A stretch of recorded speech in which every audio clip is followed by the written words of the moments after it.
Hello. Hello, everybody. So good to have you. So good to be here, honestly. Hi. I'm going to tell you a little bit about myself. The 16 people here are probably my family in Lebanon. No, I'm kidding. Can you hear me? Is everything well heard? Cool. Bueno, so I'm going to introduce myself a little bit. I'm Indica. I'm from Lebanon. And I'm very excited to be here. Maricas are doing a brilliant job by creating the space for creatives to kind of share their work. And I'm going to start by saying that, but I'm going to say it in the end as well. If you're one of the lucky few who are able to maintain a job and who can help a little bit, it would be great to go to the link that's in Maricas page, add a little bit of donation to help the community, the queer community, the creative community, so we can split around some of the help. But that put on the side, Hi Thais. That put on the side, I'm gonna introduce myself a little bit. I'll wait a little bit more, maybe.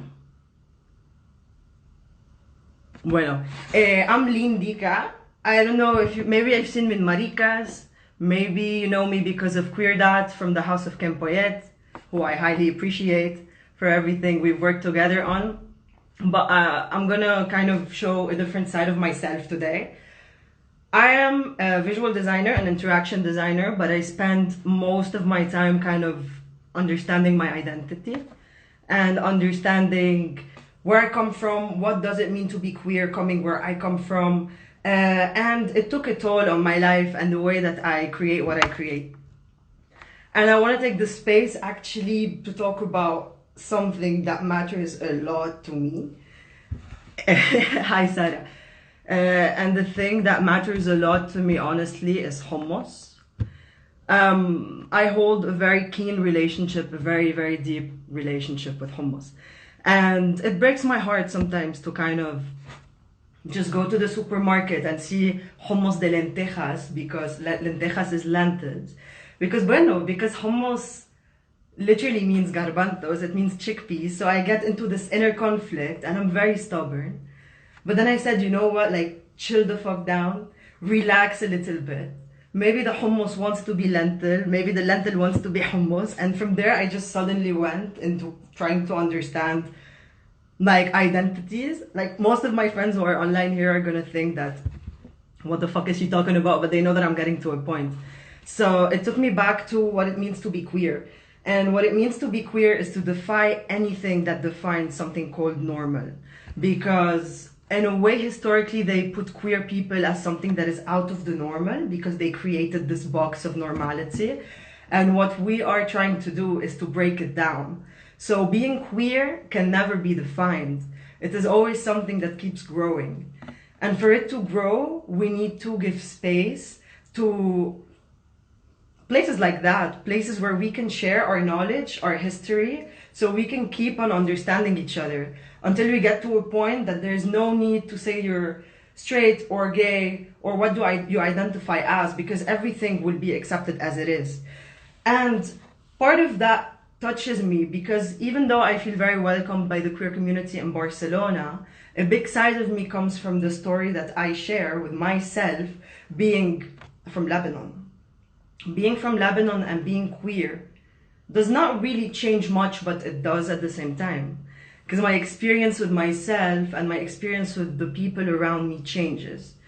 And this is why I'm taking this space and I'm sharing this space with two lovely, brilliant artists and creators who are from Lebanon and whose work kind of focuses on, their work really focuses on understanding their identities, being queer from Lebanon. But not only that, they take their identities and they transform them into masterpieces or work of art and narration that touches everyone and allows the story to be transmitted in such a simple way. And yeah, I think we should listen to each other more as queer people. So I'm not gonna talk a lot more about me, and I'm gonna start with Sinin, who I hope is here. Sinin is, well, I met Sinin around 10 years ago. And a couple of days ago, she sent me a picture of us on a camel. And I think it's the only camel that exists in Lebanon, honestly. And they put it next to a touristic site. And I'm pretty sure they put it there so that tourists who come to Lebanon to ride on a camel don't get disappointed by the trip. Because honestly, I think it's the only camel in Lebanon. So let's start with, here she is. Please check out her page, Beirut by Dyke. Beirut by Dyke is her project where she tackles issues about sexuality, about what it means to be queer coming from Lebanon. She's like an aspiring cartoon artist and she's a storyteller from Beirut. And I'm gonna ask her now to join so I don't have to look through the list of the people. Like there's a button, the third button on from the right. If you click on it, Sinine, then I can start talking to you. Sinine. By the way, if there's any questions, if I'm talking too fast, because I tend to do that, please tell me. If I'm talking too fast, really tell me. I understand that a lot of people here maybe are making the effort because maybe they're Spanish and they speak Spanish. So I will speak a bit slower. Hola, David. I don't see you yet, Sinine. Okay, so stuff happens. Can you hear me? I can hear you. Now I can see you. Hi. Nice to finally have this moment to talk about our things. It is the only camera. Say again? Yes, it is for inviting us. It's super important.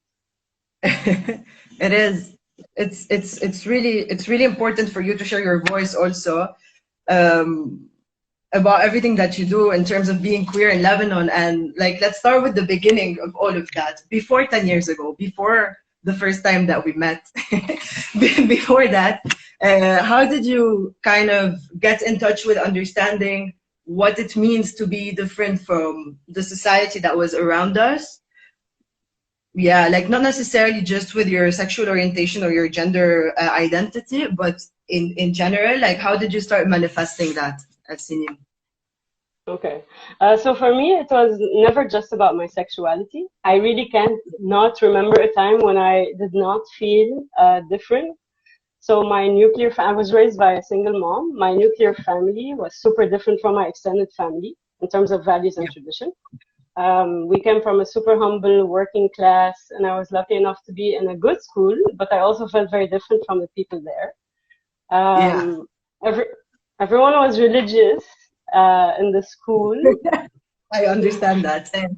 Yeah, exactly. I was the only atheist who was out as an atheist, and so I also different in this aspect. And then you can add to that the fact that I was also attracted to women, and that there were no one talked about this in high school. I think things are very different now, but yeah. So there was always a mix of I don't know who the hell I am because everyone around me is not me, in a way.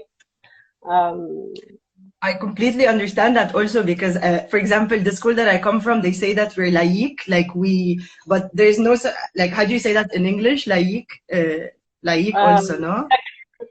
Secular. Yeah, you can also say laïque. But like in the end, there's nothing secular about it. Like each secular school actually belongs to a specific, very religious sect, and it's crazy. And then like you don't see those models of what it means to be someone who likes a girl or who identifies who doesn't identify as a woman or not. Like you don't see those models around, you know. It's crazy. Yeah, exactly.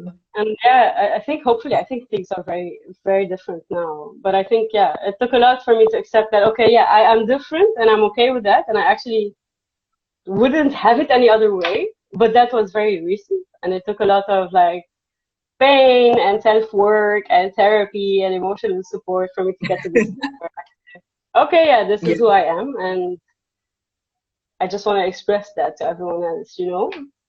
Yeah, I get it. But I'm going to answer one thing. David is asking what is laïque. Laïque, secular or laïque is technically, there are schools in Lebanon that pretend that they don't follow any religious sect because in Lebanon there's like 18 religions. Like this is what they say. but there's like, yeah, there's 18 religions, and there's some schools that say that they do not follow any religion, but then you have a majority of people within the school that follows this religion. So you are directly impacted by, like, the whole even system and organization of the school becomes impacted by this religion or which political party it follows, but that's another topic. So, Sinin, based on what you were saying, how you explored your identity, not only your sexual and gender identity, but also everything related to what was around you, did that play a role in you, in you feeling that there is something inside of you that you need to express in a way and another, and the whole Beirut by Dyke project? Or was there like a tipping point that led you to that? Yeah. Okay. Okay, yeah, exactly. So I got to a point, that was 2 years ago, where I felt like, okay, so first of all, you need to know, throughout my childhood, I was obsessed with a book series called Le Petit Nicolas. Yeah. And it's basically, do you know it? It's I know basically it. about, okay, so it's basically this French little dude who's very pissed at the French education system, and who just defies the authorities around him in the school, which was super strict. So I used to love how he expresses his anger in a way that's super funny. So I think this like was in my unconscious already, and I got to a point 2 years ago where, yeah, there was a lot of, there's a lot of bottled up anger because, as you know, and I don't know about the viewers, but in Lebanon, it's illegal to practice unnatural sex, and so it's almost dangerous. It is dangerous to actually break norms around normality in Lebanon. So there's also that pressure. So I got to that point when my partner gave me a copy of Alison Bechdel's Fun Home, and something like clicked it. I felt like, hey, I was never exposed to stories or any radio shows or on TV. I was never exposed to a character where I could say that, hey, this person looks like me or sounds like me or has the same problems as I do. And this is when I felt like, oh, why not just create this page? So I created Beirut by Dyke because I needed Beirut by Dyke, Yeah. We all needed Beirut by Dyke, man, because when you created Beirut by Dyke, I was not in Lebanon. Like, I had left Lebanon because, by the way, it's a natural thing in Lebanon for you if you have the smallest capacity to leave it. Like, maybe it's not something very normal for the people who are here, but in Lebanon, like, it's one of your plans. Like, you go to university, you do your master's either outside or inside. You get married to a boy, a good boy, and then you get the fuck out. Or if you don't get the fuck out, he gets the fuck out and you take care of the children. Like, these are the two scenarios that you need to follow. Exactly. But yeah, when you created Beirut by Dyke, I was really, like, even though I had already moved, I still didn't identify with most of the stories that were like even the queer stories that were around me. I did not identify with. So what you're creating is major to our generation and the generations to come of queer women and like queer community that is growing up in the Arab world, no? I'm telling you. Thanks. It really means a lot. Thank you. I really hope so. So technically, from what you said, and you've already answered it, is that the medium that you actually didn't answer that. The medium that you chose, was it directly linked to the fact that you were attracted to comics? You were attracted to the way that the storytelling was done? How did you end up kind of choosing this medium? Yeah, so the thing is, I used to write ever since I was a teenager, but for me it was always personal. I never ever thought that, this is something that people might want to go into my own brain. So that's one. I've always journaled and I've always doodled, but I never thought of it as a skill, and I never thought of it as something, that I can develop or work on, or, much less even share. And I have to say also, when I did create that page 2 years ago, there was a certain context in Lebanon that kind of cushioned this page. I was super inspired by a common friend we have, who I think would want to remain anonymous with this, but I was very inspired by her courage. She started, the first blog in Lebanon to tackle mental issues. It's called the Rif al-Sukhum.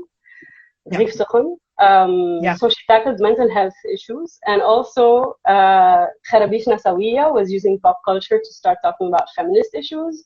So things were already digitally happening, and that kind of like pushed me to say, okay, this is how I would want to do it. And I found that the medium of comics was actually an excellent way to do this, because I mean, it's short, it's funny, it's quick. It has a picture, a message, and it has to be very fast. And I think it's also something that the government would never take seriously. Yes.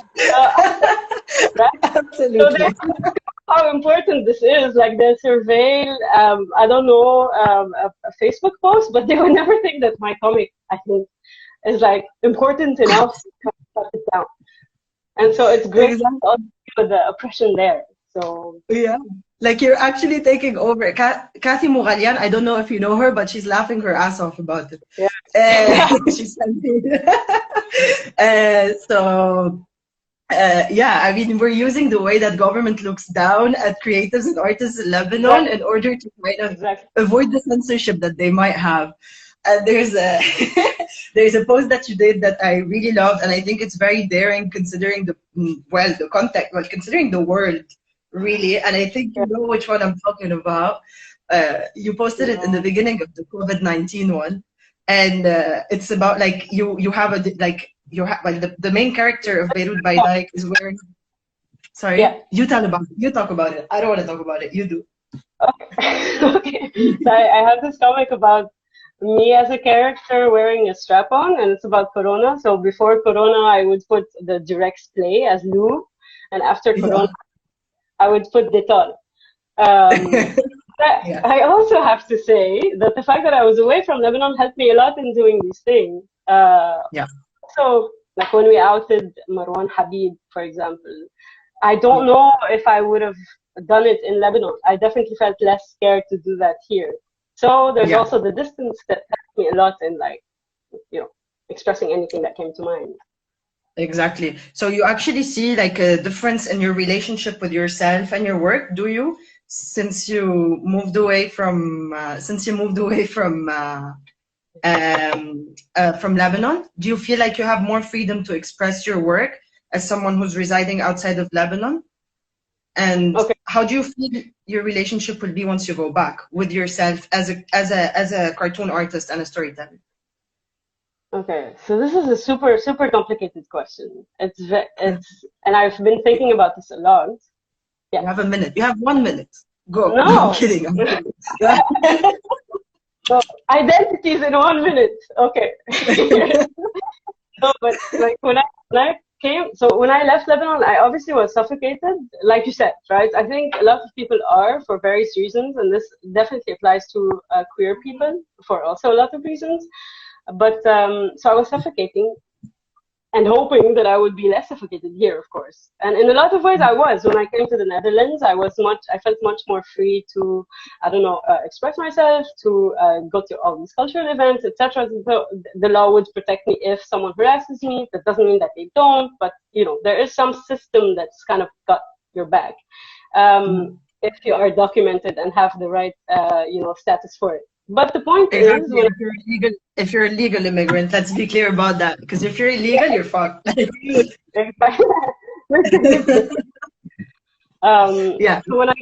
when I came to the Netherlands, I found myself connecting much more with the Arab side of me, if you want, missing the cuisine, the hummus, the tabbouleh, going out to places where people knew me and I knew people, etc. But at the same time, I found myself better because I had the space to kind of leave what I felt was a suffocating environment. But I also feel it made me reflect a lot on this question of home and where home is. Because like you were saying in the introduction, I could very well be in Marbuta and Hamra within the queer or feminist circles with the most leftist of crowds.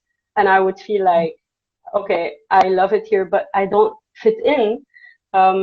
And I would also feel the same with the European crowd. So this question of belonging kind of went with me everywhere until I realized that it's not about this external environment or the people that I'm around. It's very much about how I'm feeling in my own relationship with home and space, etc. I was actually having Yeah. a conversation with a friend of mine, Vivian Badan, who said something. She said, "Okay, look, Sinine, we're talking about this." She's like, um, "This idea of belonging and not belonging, they're experiences, and then they're not mutually exclusive, and they keep happening." And that stuck with me. And realizing this on its own was very liberating. Of yeah, I don't know what or where home is, and it moves around, and I think it's okay. It is okay, but it's also, I think it's also important for us to be able to create our own spaces, to create new homes for us, Yes, where we do not feel like we need to be alienated within the geographical space that we're in. And this is why taking over those absolutely. 30, 40 minutes, and with Anthony in a bit even, are very important, because these narratives are the narratives that allow us to take part of creating the queer history as it is within our own stories. And these are the stories that you're telling. No, I don't know. Like, Totally agree. But it's always complicated again. But yeah, yeah. no, I totally agree. It's very important to take over those spaces. I'm not saying that it's not. I totally agree with this. Yes. يعني.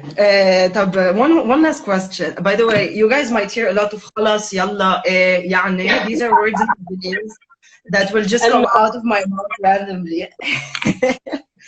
ونانسي عجرم. No, but anyway. yeah, Yes. Language. Like, because this is something I struggle with. Like, I speak, like, sometimes when I speak in Lebanon, I speak very Lebanese, you know, like very Lebanese Arabic. So when I come here, the equivalent of that is what is like, it just doesn't exist because I'm not familiar with it. So in your work, back to the work, do you feel a struggle not a struggle, but how do you deal with the language issue? How do you deal with expressing yourself authentically while okay. it's being Arabic or English or whatever it is, the language? Okay, so for me, it's also complicated because I've actually had a funny relationship with language. My dad is a poet who writes in Arabic, and my mom is a French teacher, and both of them are super militant about those languages. And for Okay. me, English was very much this also language that I could have for my own and use to express myself. And it was super important for me. It's almost like a developmental stage when I learned to speak English. And for my page and my writings were all like started and were always in English.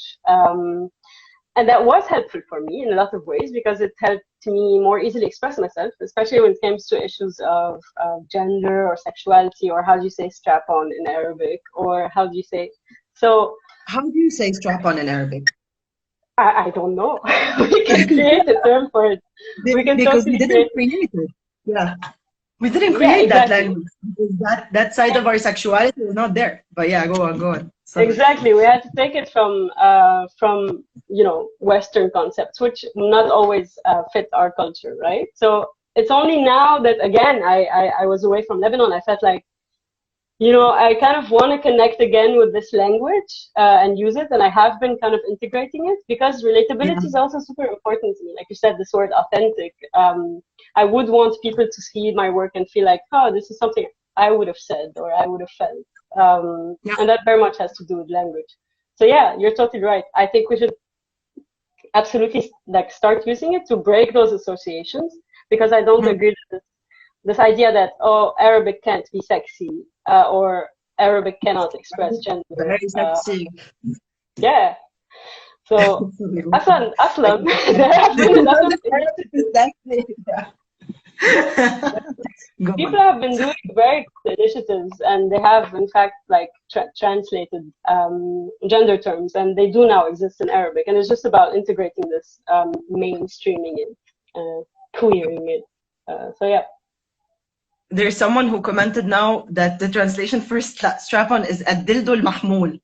I don't Dildo, know. but exactly, it's like a phonetic translation, I think, like Yeah. gender, uh, that didn't exist. But yeah, let's create those. Let's start. We need Let's to start. create this. Yeah, But I think that like what we're talking about again, like is good because it's giving the perspective for people who are watching who are not maybe from Lebanon, other than the people who are from Lebanon or from a country that might not be European, or bueno, yeah, that might not be European, to understand that really this, not the struggles, but the issues that we tackle might be in a different position than the issues that they tackle, and that the overall image or identity that is given to what it means to be queer needs to be so much more diversified, because Yes. I don't know if you feel that, but I feel like a part of my identity sinks, and I lose a part of my identity when I try, or when I have to kind of fall into one of the already existing sections that I need to kind of be like, you know, fit Exactly. inside. Exactly. No, it's, I don't want to fit inside of it. Like sometimes some people like me, are you like, that's another issue, but are you a lesbian? And I'm like, actually, I don't want to answer that for one reason, well, for many reasons, but one of the reasons is that maybe I don't fall under your definition of what that means. Exactly. But anyway, Exactly. last question. Any language is very limiting if you think about it. Like all of Yeah. them. Yeah. Last Yeah. question. No, I mean, I don't want to cut it off at all, you know that, but I also have like, you know, I want to talk to you. But Abdul just said that the translation for strap-on is الدلدو الملبوس. Honestly, if someone tells me الدلدو وده مش الملبوس, ملبوس. I will run out of the room.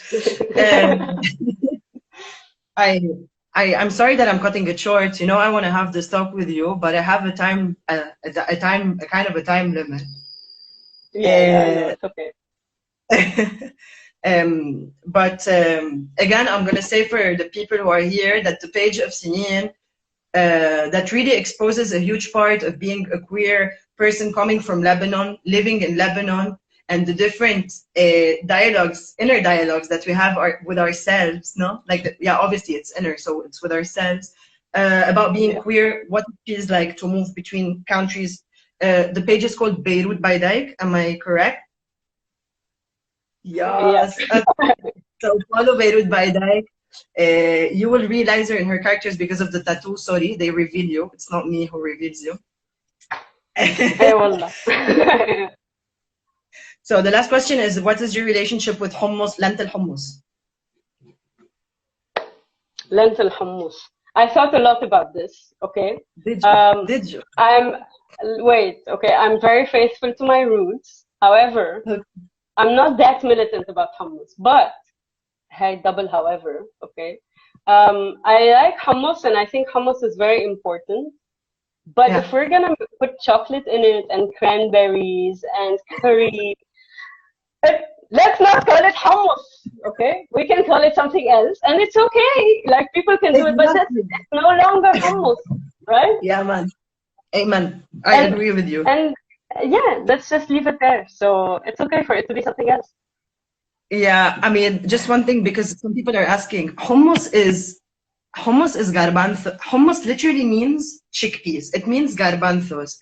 And when, like, just Google Translate, a friend of mine is gonna laugh a lot because I mean, Google Translate hummus. It's that simple. Like, please just make the bare minimum of an effort of translating hummus. And then make all types of pastes that you want made of everything. We would love it. We will eat it. Beetroot hummus is not a thing. I don't know who just said that, but no. It can't be hummus without hummus inside. Bueno. Sorry. Okay? Okay. Tinian, merci. Hayate. Thanks a lot for your time. And I really enjoyed talking to you. I felt like I'm gonna get sad because you're leaving, but I really enjoyed talking to you. And you're cutting out. I don't know if you're doing this on purpose as a way of like doing it dramatic, but I can no longer see you as connected. Now I see you as connected. You disconnected for a while. Thanks a lot for your time. Beirut by Dyke. Follow local artists. Support local artists. Thank you, Lynn. Thanks a lot for this. Really, ويعطيك ألف عافية for this awesome work. الله يعافيك. Thanks, Maricas, for the space also. And for people who can donate, for all the artists who are not being able to make a living right now, there's a link in Maricas page that you can click on. donate some money, and it will be shared equally between everyone who is taking part of houseofmaricas.com. Feel free to leave, Sinin. Thanks a lot. And now I hope Anthony Kmeid. Ciao, love. Bye. Thanks a lot. Ciao. I hope that Anthony is connected somewhere. If not, hi. Hi, Leia Abu Yunus. Hi, Leia Abu Habib. I'm gonna try to connect to Anthony. He's here. Yes. Anthony, I think you are connected through. Yeah, here you are. Noor, why are you Noor? Why Noor Hazim? Why are you asking to join? I love you, but you want to join? Okay, Anthony is joining. Thanks, Eloisa, for giving us the space to express stuff. Hi, Abu Habib.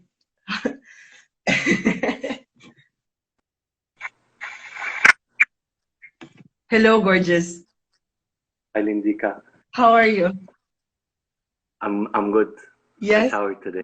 Yay! I'm so happy you did. You have some sunlight coming through the window, which is better than most of people who are not enjoying the sun by now. Yeah, I can.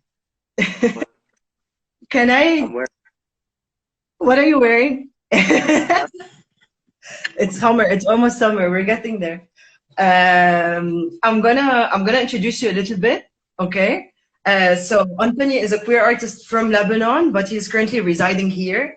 He creates autobiographical, excuse the pronunciation, theater pieces combining different mediums. And he shares his stories and experiences, especially the ones that have affected him and that have shaped him as he is right now, no? And he's constantly kind of investigating his queer identity through his work.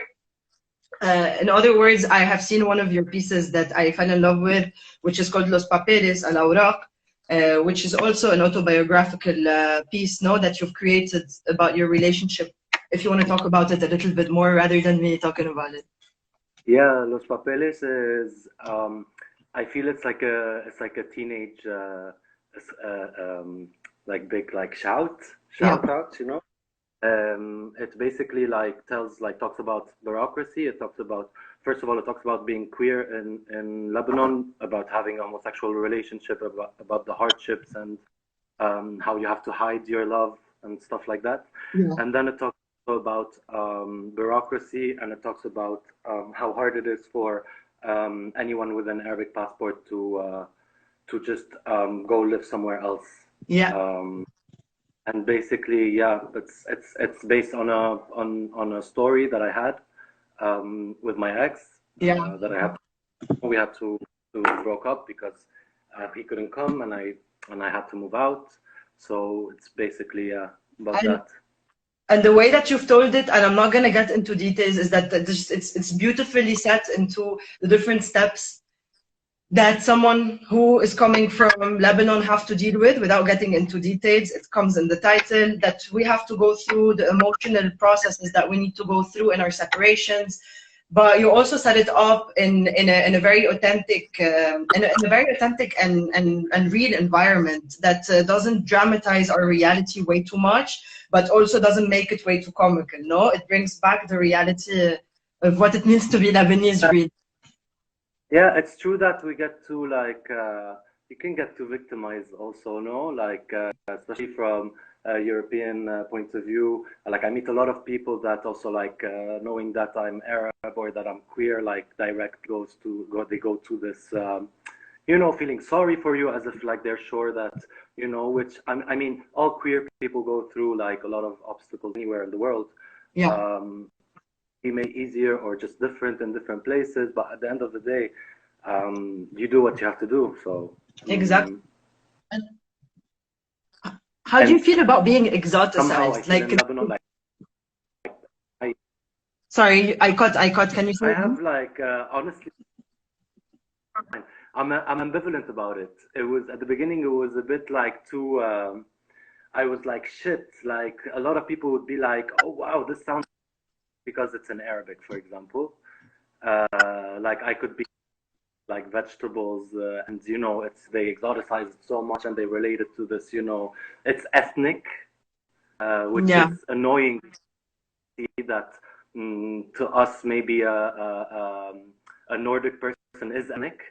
Yeah, You know what I mean? But exactly. we're considered any. It's a very colonial point of view. Yeah. And yeah, I just went into too many parentheses. I forgot what we were talking about. No, like I Basically, understand. I love your work. Hi, Sydney. I wish you guys were able to be talking all the time, like talking the three of us but Instagram is really limited right now. No, like we were talking about how it feels like to be exoticized. But if we go back to what we were talking about earlier is and I can't hear you, Milo.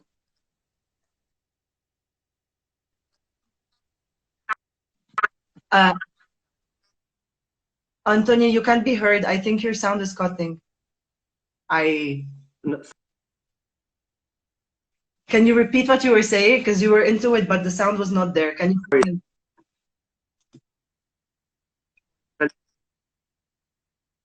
Okay. that like I have ambivalence because now I got to a point where I don't mind it anymore because I do get.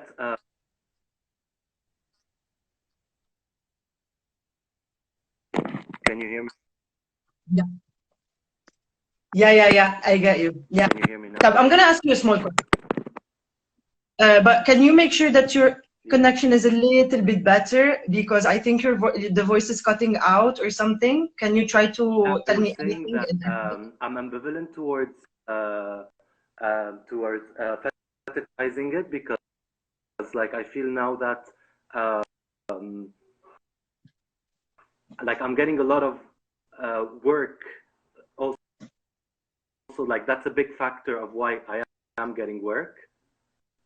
So I got to a point where, all right, why not? Exactly. So can you hear me, by the way? You know what I mean? Anthony? You can hear me? Okay, I think I can't hear you very well. That's why. But bueno, how about I'm gonna try to call you back again just because the voice is cutting. Second, Anthony. Sorry, guys. Internet problems. For the people in exactly know what it feels like to be dealing with that. So I'm gonna call Anthony again.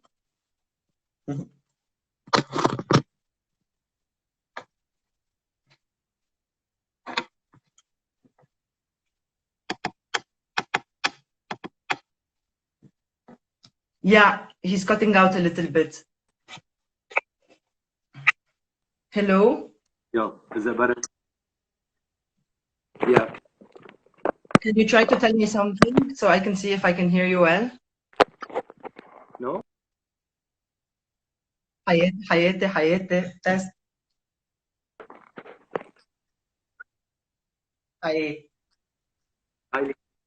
Okay. No, I'm sorry. I think there has been with the sound.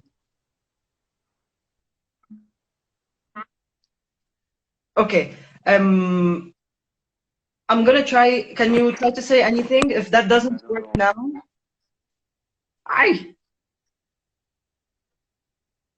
No.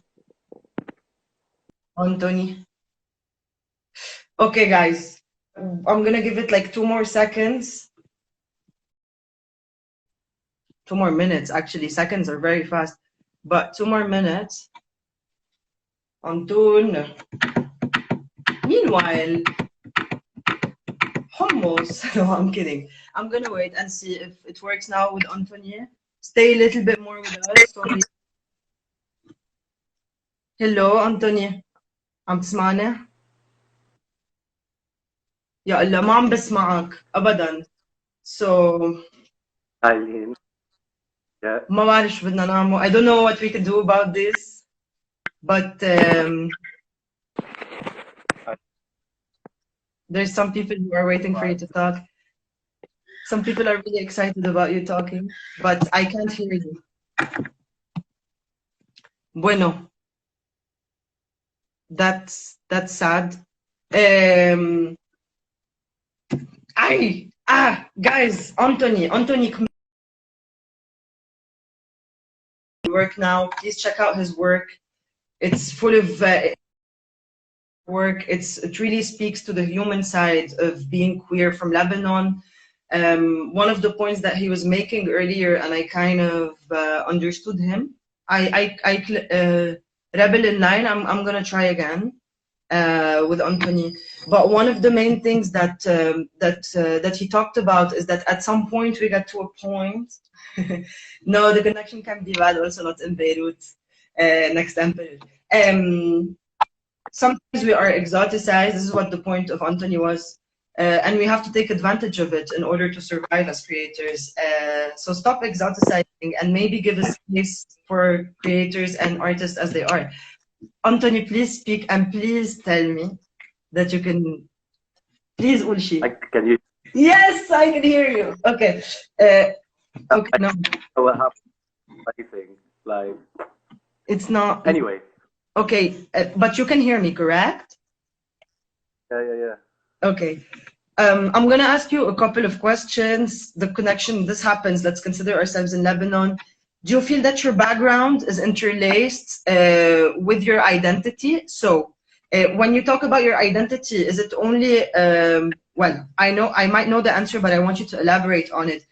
When we talk about queerness, when we talk about identifying as queer, do you think that there's a separation between where you come from and identifying as queer in terms of your sexual orientation or your gender identity, or do they come hand in hand? No, I think of course they come hand in hand. I mean, your experiences, as much as we have like experiences that are very similar being queer like, anywhere in the world. Yeah. Experiences also.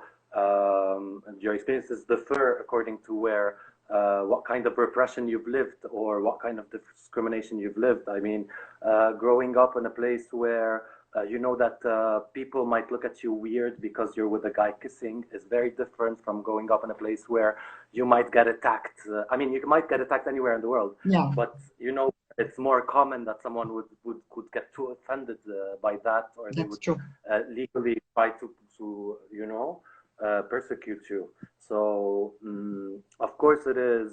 I mean, they affect each other. Absolutely. And do you think that the fact that where we come from, this affects a lot, us growing up with these identities affect a lot the way that we decide to lead our lives later on? I mean, in a way or another. It's relative, yeah.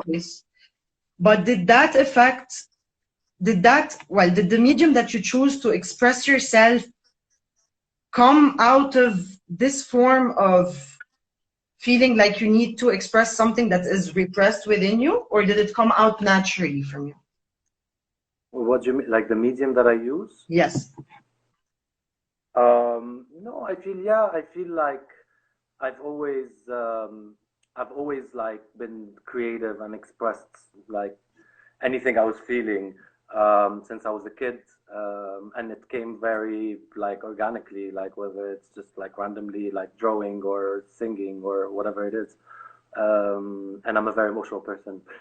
So I don't know, yeah, I just learned different, I trained and I formed myself in different things, like different mediums, in audiovisuals and in dance, and I've like worked professionally and, you know, as a dancer and as a videographer, and yeah, just mixing everything now makes sense for me because it's what I've always been doing alone at home. Okay. And never like that's all I do. I'm always creating. A lot of times it's shit. Sometimes it's fine. Same. So yeah, makes sense. Yeah, but you growing up, I mean, and this is really a genuine question because I don't know, but you like coming where I come from, in a way, growing up as someone who wants to create was something that is counterproductive to you as an individual. I think we all deal with that. Like a lot of people deal with that, no matter which community you come from. So I was wondering if this is something that you had to deal with also growing up, or did you have the freedom to express yourself or to feel like you are someone who needs to create? If I have to think a bit, if I had the freedom to express it, I mean. Yeah. As someone growing up. Well, growing up, well, being a boy dancer was not the easiest thing. Like I did a lot of like, it sounds very dramatic, but it's like I've done a lot of like secret dance class and stuff like that. Growing up, I always like found this like bubble where I would allow myself to express whatever I wanted to express because I didn't have the space. In Lebanon, also like growing up in a very conservative, very Christian area, expressing was obviously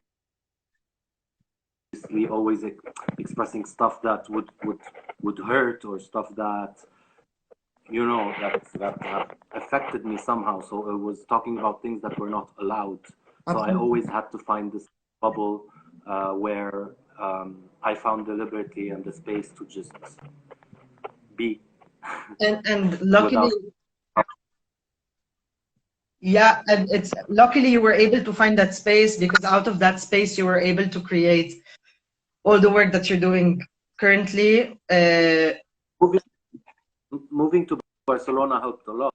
Okay. Because like just mainly because of what Celine was saying, like censorship and the fear of like, the problem over there is that if someone is not with you or is doesn't think the way you think, they get too offended to the point where it could be very dangerous for you. There's no really like space for talk and debate and having like different opinions. It's so coming to Barcelona like helped me a lot. And also I feel like my work in Lebanon is too provocative. Just the fact of, for example, being naked on stage over there is something that I wouldn't be able to do. Being naked during sex in Lebanon, you can't have that. So like, we've seen that too much. It's not, you know what I mean? It's not that shocking to see someone on stage. What is that person say? What is that person wanting to say? That's what you would focus on, whether where it's not at all. It would be, it would be sensitive. Yeah. But then comes another question, which is, even though Barcelona, let's say, gave you the freedom of kind of liberating yourself from the censorship, what happened to your relationship with the language? What happened to your relationship with Arabic? And how are you able to manage that relationship with your language once you moved here? Well, I think I started appreciating Arabic more since I moved out of Lebanon. Okay. And do you integrate it in your work? Personal as well. So my work is in Arabic. Okay. Tell my stories. It's in Arabic, Spanish, or Arabic Catalan, because it's important. It's my language, and I'm talking about my story, so it makes sense to me. And what we were talking about, it's very, people like to hear it here, and I think it's important also to use Arabic, visibilizing like new vocabulary. It's good to. I think there's very little visibility to progressive thinking in the Arabic language, for it to be like present, like what Celine does, for example, using the word kiss, which is vagina, is already like something that is non-existent. Absolutely. Lebanon. And it's important for us to move forward. We should start visibilizing more. Absolutely. Yeah.